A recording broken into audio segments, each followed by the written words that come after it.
Doon tayo sa hanay ng mga pulisya. Aba, may mga bagong promote. Ay, nako, bibigat ng balikat ngayon ng mga ito. At meron ng estrelya. Oo. Kasama sa mga nakakuha ng estrelya ang Chief ng PNP Public Information Office na si Colonel Tuanyo.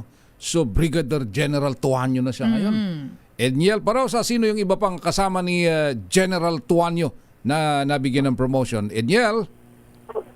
Magandang umaga na kay Raymond. 4 na buwan pa lamang bilang hepe ng PNP Public Information Office ay ipopromote agad bilang 1-star general itong si ngayon Police Colonel pa lamang Randolph Tuanyo.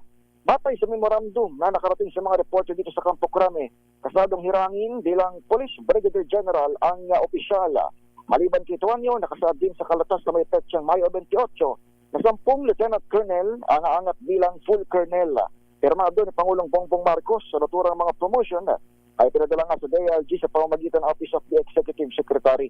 Mamayang hapon, kasado ang donning of ranks ng bagong Police Brigadier General na nagsilbing Deputy Director for Administration ng PNP Finance Office bago pinalitan si Police Brigadier General Jean Pardo bilang pinaka-chief publicist ng PNP. Graduate si Tuanyo ng PNPA Top 2 by Class of 1995.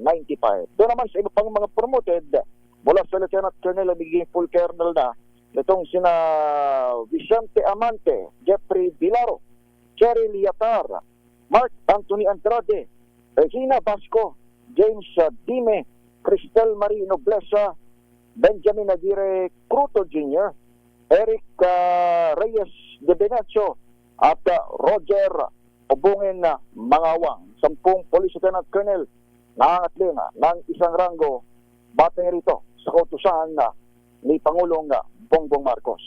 Ito si Edniel Parosa, nag-uulat para sa DZRH. Una sa Pilipinas, una sa Pilipino. Damdamin.